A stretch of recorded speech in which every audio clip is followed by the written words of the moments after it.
All right. I know today that everyone's talking about the decision of the former president to invoke the Fifth Amendment as a form of hypocrisy. I hear, just like you, the well moments. I see the memes, and I get it. But there's something else that we really should address. It's a tool that can be a much more effective weapon than just maybe being a hypocrite. And that's called conflation. The former president is playing up the vulnerability the general public can't distinguish all the investigations involving himself. And it does help in playing the role of a victim. Case in point, I bet many of you hearing the news that Trump's home had been searched by the FBI had to pause for a second and figure out which investigation it even related to. Maybe when you heard he took the Fifth, I bet you had that same head cocked to the side, which one is this for again moment after all. I mean, there are investigations in Georgia and in New York involving the National Archives. There's the issues of his taxes, the DOJ investigation to January 6th. It all seems to be circling around him as well. And I agree that there is definitely connective tissue, and the name Trump might be that continuous thread. But the fact of the matter is, these investigations are not identical. That's where conflation comes in, and where language explaining his decision to plead the Fifth is frankly instructive. Remember that he says, quote, "When your family, your company, and all the people in your orbit have become the targets of an unfounded, politically motivated witch hunt, supported by lawyers, prosecutors, and the fake news media, you have no choice." Notice there was not a plural word of witch hunt. It was all under one big umbrella, lumped together. It suggests that there are no clear boundaries and everyone's in cahoots, regardless of the timelines. Because even though, for example, you'll recall the New York AG investigation is about 3 years old, but still conflation makes you think there's no coincidence, it's just only pretext. It wants you then to feel naive if you don't automatically buy into the theory that everyone is in on it and it's him against the world. It's just politics. I mean, false narratives work best when they conflate everything. When it has you thinking something like, oh yeah, I remember something about that. This is that then, right? It's whataboutism's cousin. And they both operate to try to keep you from seeing both the trees and the forest. And that's frankly precisely why we have to unpack what's going on and dive in and resist the urge to somehow take that bait. Next, sources telling CNN that there are national security implications for the documents seized at Mar-a-Lago. Just how much of a threat are we talking about?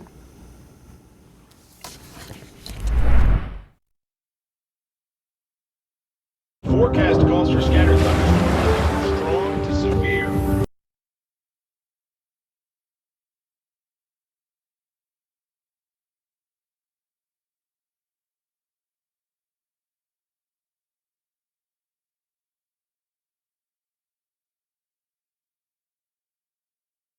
He should feel this way because rest assured, whatever the person that provided the feds with the information, they're willing to provide more, and they will continue to do so until ultimately, and one thing you know, when the feds raid, usually what comes after that is an indictment and incarceration, and nobody knows that better than I. And one thing also, when it comes to Donald, I love how he's playing victim, right, for the weaponization of the Justice Department. I have a book that I'm going to be making an announcement tomorrow regarding a new book of mine that's going to be coming out that deals exactly with this issue. This is Donald Trump's weaponization of the Justice Department is now coming back to bite him in his, in his extremely large backside, right? And I constantly put in my Twitter feed, #KarmaBoomerang. He's the one that created this. And what he's doing is he's using exactly what he did to myself and others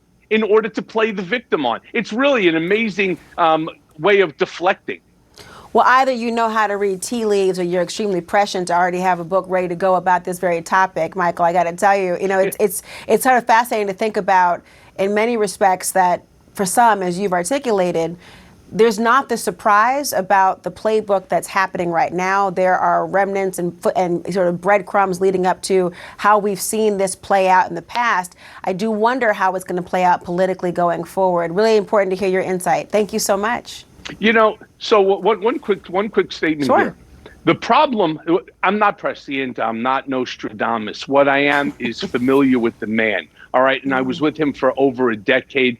How Donald Trump acted as the Trump Organization is identical to how he acts or acted when he was president in the Oval Office. And it's exactly how he continues to act post his presidency. Nothing with this man changes. He is exactly the same today as he was 10 years ago. And that's why I'm able to provide the insight that I do and so accurately, because the man will never change. Things he did at the Trump org is exactly how he's behaving today. Can I ask you, Michael, I know we're out of time, but if that's the truth, and I don't have any doubt that it is, why didn't you see it sooner? Yeah, because I was blinded by the cult of Donald Trump. And it was also not as relevant as it is today. It's one thing when it's the president of the United States making a racist, sexist, misogynistic, xenophobic, homophobic, Islamophobic, anti-Semitic comment. It's different when it's the president of a small real estate, a myopically small real estate company in New York.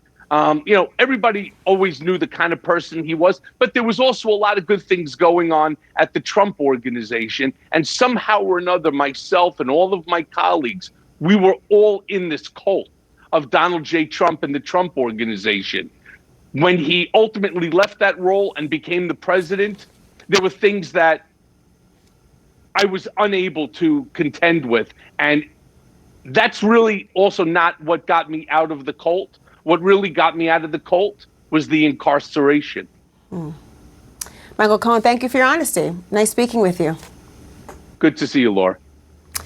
Investigations are in New York and in Georgia and in D.C. There's the DOJ, there's the SDNY, the January 6th committee. If you're confused about all the Trump allegations, maybe you're not alone. I'll make my case for why that confusion just might be the former president's secret weapon. Next.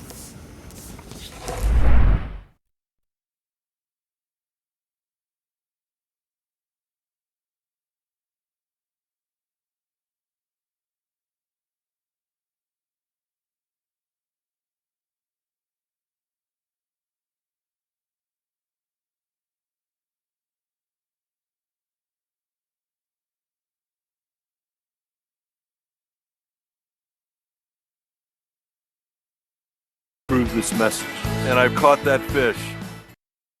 I'm Jessica Dean on Capitol Hill, and this is CNN. So the Justice Department is keeping silent about its search of former President Donald Trump's Mar-a-Lago home. The FBI executing the search is part of a criminal investigation into the handling of classified information, we're told. A source telling CNN that authorities believe that the documents actually had national security implications. Joining me now is National Security Attorney Bradley Moss. Bradley, I'm glad that you're here because everyone's talking about the idea of classified documents, and that phrase keeps being used. But my mind, and I'm sure yours does as well, go to the idea of what could possibly be in these classified documents. If they actually had national security implications, that's a very big deal. So what kind of risks are we talking about? Sure, and that's one of the unknowns here is that we don't know quite how sensitive of records we're talking about. We have media reporting indicating that some of these records that have already been recovered and retrieved in the past from Mar-a-Lago were classified as high as top secret. That's, very practically the highest level of classification you have. And so there's a serious risk to national security if they're stored in an unsecured manner. And that's what's really got Donald Trump in trouble here. If this was just about, archived records not being properly stored, this wouldn't be a criminal inquiry. This wouldn't be a criminal matter. This would be a civil matter at most. The problem he has is he took properly marked classified documents to Mar-a-Lago after he left the presidency when he no longer had any authorized access or control over an and he did not properly turn them over to the feds when they first came asking about it months ago. What do you make of the idea that there's a possibility that he may have sort of verbally declassified? And first, I want to be clear, once you're no longer the president, you don't kind of grandfather in the authority to classify or deal with classified materials, right? Correct. The moment Joe Biden took the oath of office, Donald Trump lost any and all constitutional authority he had for 4 years under Article 2 of the Constitution and as the president. But up until that moment, he had unlimited, unfettered discretion to declassify documents while he was president. But there is a process. He could point at a box and say, I declassify everything in that box, but the documents themselves still have to be processed for declassification. There's markings on every classified page, on the header and the footer of every document, indicating the level of classification. There's classification markings on each document indicating when it was classified, by whom, under what authority. That has to all be addressed. That all has to be marked out and written as declassified by Donald Trump on this date. Until that happened, and it doesn't appear it ever did, those documents still had to be handled and treated and stored as if they were still classified. That's a really important point. And of course, there's also this point, Bradley. I mean, back in January of 2018, then President Trump, he signed a national security bill into law that included harsher punishments for those who mishandled classified information. I mean, if what you're saying is true, that could very much come back to bite him, right? Oh, yes. Oh, sweet, sweet irony. He upgraded what was a misdemeanor into a felony. This was sort of the aftermath of the Hillary Clinton saga, when there was a lot of complaints that even if she had been prosecuted under what is 18 U.S.C. Section 1924, that would have only been a misdemeanor. So there was a big push to upgrade it into a felony. If that provision, and that's just one of several that could potentially be utilized here to prosecute him, is ultimately in play, that would be a felony, and that would be sweet iron if it's used against him. Well, we will see. We already know that part of the Miranda warnings, anything you say can and will be used against you in a court of law. Who knew it would refer to legislation as well one day? We'll see. We don't yet know. Thank you, Bradley. There's new developments tonight about what led the FBI to search Trump's Mar-a-Lago home. The Wall Street Journal is reporting that an informant tipped off investigators that there were more classified documents at Mar-a-Lago, even after the National Archives retrieved 15 boxes earlier this summer. Now, CNN has not confirmed the Wall Street Journal's reporting, but I want to bring in CNN senior justice correspondent Evan Perez, former federal prosecutor Kim Whaley, who's the author of How to Think Like a Lawyer and Why, and former FBI Special Agent Stuart Kaplan. We got the heavy hitters today. I'm so glad to have you all here. Let me begin with you, Evan, because I want to know what you're learning about the possibility that the investigators got help from an informant. What do you know? Well, Laura, we know that there were discussions that were ongoing between the Trump team and the investigators, the FBI, and the prosecutors who are doing this investigation. And something happened in the last couple of months that altered what these conversations were about.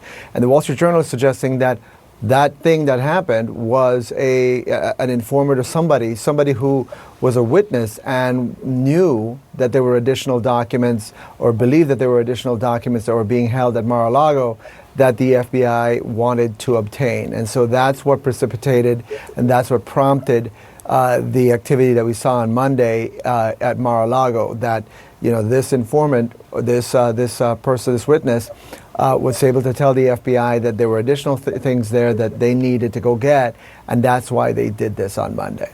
Are they reporting in any way that they know who this informant might be, if there is one? No, they don't say who this person may be and how that person would have come to know that information.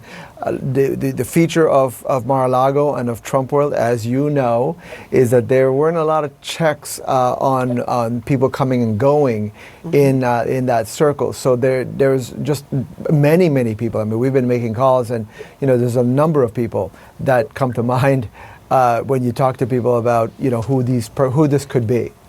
I mean, the idea, Kim, of who could have had access, who could have seen something in some way or been witness to something is really curious here. I mean, as Evan points out, this investigation, I mean, the timeline alone, it's been going on for over a year. There was a June of this year, June meeting at Mar-a-Lago between Trump's lawyers, and then this search happened. Something had to have happened in that time to go from this conversation, the idea of discussions happening, to an unannounced execution of a search warrant at the estate. Does this make sense to you in the context that there may have been someone to tip off the officials? Well, as you know, Laura, the information in the affidavit that supports a warrant has to be fresh. It can't be old information. So certainly there's new stuff that has come to light since Trump basically stole 15 boxes of documents from the White House. I know there's been some talk of, well, it was inadvertently shipped, but, you know, Trump is someone who lied over 30,000 times when he was in the White House. I'm frankly more interested in knowing not so much who tipped off the FBI, but whether Donald Trump tipped off others that might not be friends of America in having this information in the White House, in Mar-a-Lago, that reportedly includes classified information. We also know there was a counterintelligence team that were there during the search. I think that's much more important to focus on because, of course, it could bear on national security. And the last point I would make is, you know, unless this goes to trial after indictment, we might not see. Because Merrick Garland is so tight-lipped, we really don't know. And there's certainly energy from Team Trump to start circulating different narratives here. And so until it comes out of the Justice Department directly or in evidence in a court of law, I'm not so sure we should worry so much about what we're hearing. I'm really glad that you reoriented it away from the idea of focusing on the messenger as opposed to what they may have seen and what may have gotten the affidavit in the first place. And I know you worked, I believe, on the Whitewater investigation as well. You mentioned Merrick Garland being tight-lipped. Do you think that it's important for the DOJ to come out and say something and explain what they've done? I don't, actually. I mean, I think in this moment, there's so much misinformation. There's no way the good guys could manage the message. Donald Trump is brilliant at that. And of course, it's just whatever happens on the side of the DOJ or the government to try to get accountability for the many, many acts of wrongdoing that happened in that 4 years under Donald Trump. It's a futile endeavor. So putting Merrick Garland's nose to the grindstone and all of those public servants that are working on behalf of the American people, I think that's more important. But it is unfortunate, Laura, the reports that the federal judge, the magistrate who signed this warrant is now getting death threats. That is the kind of thing that is extremely disturbing to me. It is on so many levels, and I always think about that judge in New Jersey who lost her son and has been fighting for a protective measure and legislation to protect judges who are simply doing their jobs, and it's just stunning to think about. But Stuart, on this very notion, I mean, if there's not a tip, and I'm really curious about this safe that Trump has spoken about, that he claims was entered into, how would investigators know where to look? Or is this the idea of, look, in this residence, there might be evidence or probable cause to believe that evidence exists of a crime. And whatever is inside, wherever evidence might be found, wherever the good stuff is kept, I'm looking there. Well, look, Laura, you know he has around-the-clock Secret Service detail. And, you know, look, they can easily be vulnerable to be put into a situation either administratively, being that they could be brought in and questioned administratively by the FBI or under a grand jury subpoena with respect to what they see and what they hear. My assumption is that you had Secret Service agents, either a disgruntled Secret Service protective agent who may have seen or heard something, and I think the word is immediacy. I think the execution of the search warrant on Tuesday is evident of some immediate action that needed to be taken. I think the word, that the Supreme Court of the United States, and you as a former federal prosecutor obviously would understand, the ripeness of the information must be generally within the last 30 to 45 days. And I think that this is, as you know, you move forward and build a case one block on top of another. And I think there was something that triggered the immediacy of the concern. Either there were documents that they were unaware of that had been taken that really impacted national security, or there was some other information contained either within the safe or on the premises of Mar-a-Lago that required them to come in under obviously such a heavy-handed execution of a search warrant. You really think it could be a member of Secret Service for the detail of the former president? Let me put it this way. In my career, we would generally try to target the weakest links. Look, the Secret Service does an incredible job. They protect not only the President of the United States, but other dignitaries. But they are vulnerable with respect to, they have their job to protect. And of course, they're vulnerable to be targeted with respect to if, in fact, they hear or see something. And I think that, if push came to shove, if you get a disgruntled agent who may not be in good favor, it may have been a breaking point, and he or she may have tipped off the FBI or someone else. And this is how, a case can obviously trickle down and start. Now, obviously, we don't know, but Stuart, I'm leaning in and thinking about this, just given what we've learned in the past few weeks to a month from the testimony of, say, a Cassidy Hutchinson surrounding the conversations around Secret Service. They certainly came into the limelight yet again about cooperation and then conversations. And we've heard from Congressman Zoe Lofgren about that there was not some coordination or knowledge what would happen. But I'm really intrigued by the idea of who it might be. But to Kim's also point, Evan, the information that's out there or that might actually have been retrieved by the FBI in this instance, which very well, Evan, could have been the goal, to just sort of a reconnaissance, bring back what they knew belonged to the United States of America. But the DOJ is grappling with internally, and you have some new reporting about this, that inside the DOJ, since the search of Mar-a-Lago, there's been some disagreement, shall we say, about what to do next to inform the public. What can you tell us? Well, look, I think there is... General... Evan, excuse me. Go ahead. No, I think there is a little bit of frustration among some officials there because, the fact is, as you know, Merrick Garland and the department generally do not comment on ongoing investigations. The former president, however, is the one that made this public. And so in so doing, he has called it a siege. He has portrayed agents as perhaps planting evidence during this search. And so as a result of that, there are now threats being made against FBI agents. And that's one of the concerns that people have. And so, look, everyone understands and remembers Jim Comey and what happened in 2016, talking about uncharged conduct. Nobody wants to repeat that. But there is a place between that and just complete silence, which is what we have right now. And I think that's where officials are trying to grapple with, as you and I have talked about, is, they're kind of in a catch-22, which is, no matter what they say, is probably going to be twisted.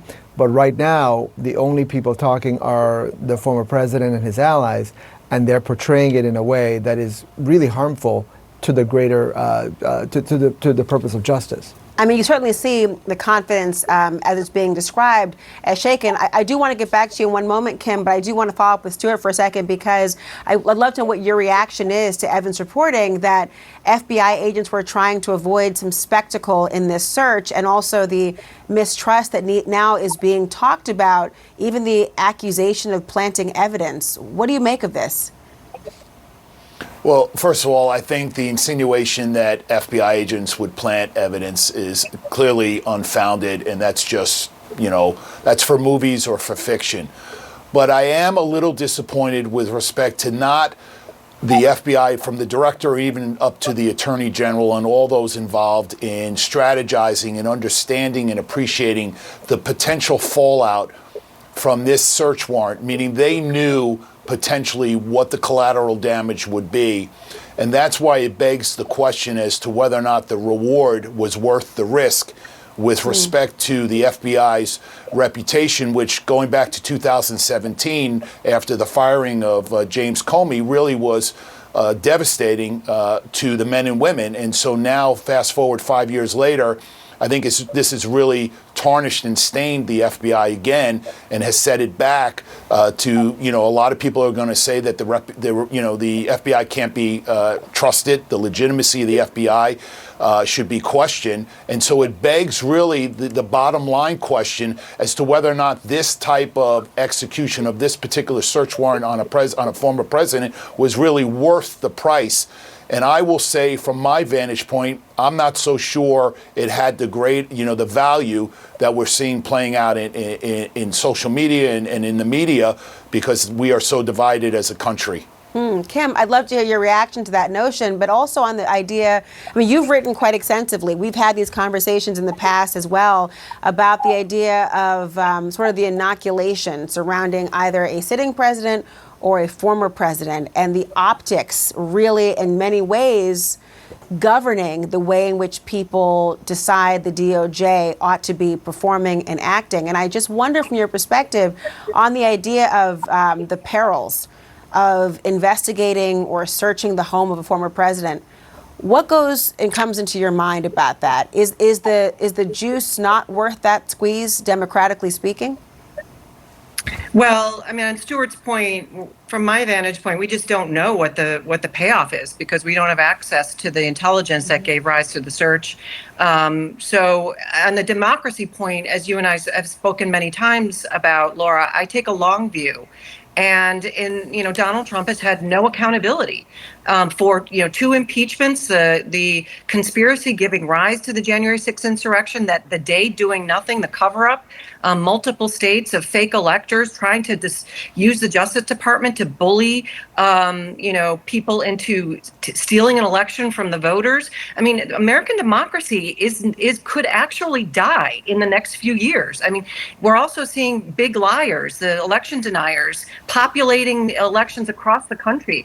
The Supreme Court took a case that could very well say that gerrymandered state legislatures get to decide elections. What happens if the next nominee of the Republican Party loses the popular vote and the legitimate electoral college vote based on the popular vote, but legislatures say we are going to declare the next president?